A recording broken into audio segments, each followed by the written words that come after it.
mimi kama Mluya nimekasirika sana na hii mambo ya Eugine Wamalwa na Natembeya na PK Salasi. Hii vitu sio mzuri, mnaongea kwa social media. Mount Kenya vita inakuanga. Wanaitana kama jamii, wanaongea lugha, wanatoka nje na lugha moja. Sisi Waluya ni nani ametoroka? Tulikuwa tunafikiria hapa mbele tunashikana. Kumbe tamaa tena ndio hii imeingia. Na mkiendelea hivi, nyinyi viongozi Eugine Wamalwa na George Natembeya, mimi nawaonye. Mkiendelea hivi, hii timu yenu pia mimi nitajitoa. Ladies and gentlemen, DAP party held a meeting and I'm very sure that most of you saw what happened. We are rebranding the party. We want to just rebrand the party. I don't know kwa nini wengine wanainterpret kumaanisha kwamba wanataka kuondolewa kwa chama. Ama wanaona hao ndio imekuwa ni kizingiti kwa chama kukua. I don't know, because these objectives are completely different.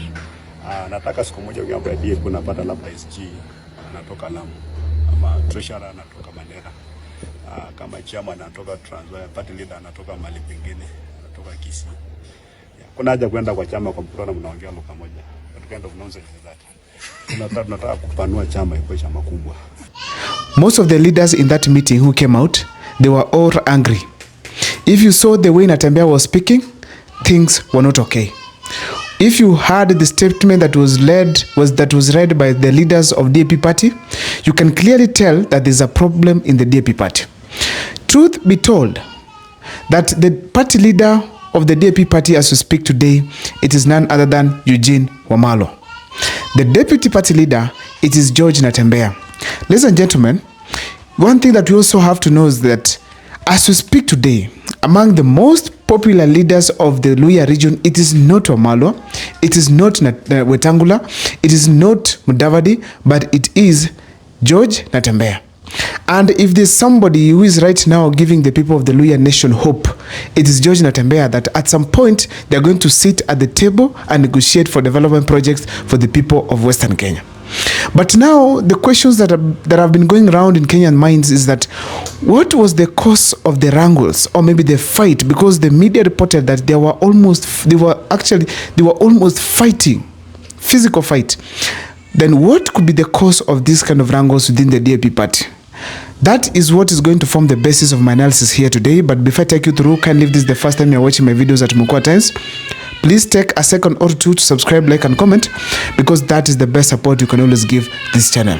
Number one in my list, ladies and gentlemen, is the supremacy battles. Just after William Ruto had won the elections, the same supremacy battles started with the Jubilee Party. And probably there's someone who wants to talk about the Jubilee Party. That is basically what is going on in DAP party as we speak today, where if someone wants to take power, there must be some wrangle because there will be total disagreement.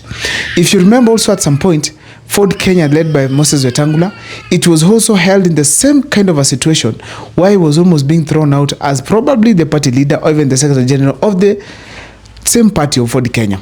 So ladies and gentlemen, basically from a layman language, it was the supremacy battles that were going on within the DAP party, where some people want to take over leadership while others are against that. Number two, it's the need for change. To be honestly speaking here, it is not fair to have the party leader from Bukusu. Deputy party leader is also from... Deputy party leader is George Natembeya, I think also Bukusu. The Secretary General, Simiyu, also Bukusu. And then you want to ascend into the presidency of this country. Honestly speaking, that is completely unacceptable. It is also not a good picture because that is complete selfishness. And such kind of arrangements are the ones that are making the Luhya community to go backwards. So as we speak today, backwards politically. So as we speak today, the Luhya people have huge numbers. And their proper organization and presentation counts, matters a lot. So the kind of arrangement right now we have in DAP party, it is taking the Luhya nation backwards. So therefore there is need for change. And I feel strongly that the DAP party member officials could not disagree, were not supposed to disagree on this, on the basis that it is ideal for them to structure themselves nationally. But now I guess probably some of them were uncomfortable because of relinquishing some posts here and there. Now I think then what should happen, Natembeya should step down as the deputy party leader. For those who are interested to take up the party, to do it. And if they're not going to allow other people to take on, probably they need now to have a new party that's going to be national. Ladies and gentlemen, I also think it is the history of the Kenyan parties, in that once you vied for elections at some point, you either quit, dismantle the party, another one to come in to ascend to the presidency. Now, the DAP party participated in the last elections. They did not make it. So this time around, if they want to go far, they also want to do it just like what other parties have been doing. You dismantle the party or change the name and bring other new officials and then progress and maybe probably ascend into power in various positions, including the presidency. Now, the third reason that I think led to these wrangles is this. The presidential ambitions by some of the top leaders of the DAP party. Someone like Eugine Natembeya, he has indicated that if Ruto leaves power, he will get into power as a president. For you to vie, you must be a party leader of a particular party. But now if you look at also Eugine Wamalwa is having the same ambitions. But if you check clearly, the two of them cannot vie from the same party for the presidency. So what will happen eventually is that one has to step down. But according to how things are right now, Eugine Natembeya is much above Eugine Wamalwa, meaning that eventually one has to step down and it's likely to be Eugine Wamalwa. But because Eugine Wamalwa cannot allow that, being the founder of that party, wrangles of that kind are of course expected to occur. Ladies and gentlemen, another thing is about the allies. As we speak today, Eugine Wamalwa has his own allies, Natembeya has his own allies, and probably they also having interest within the party.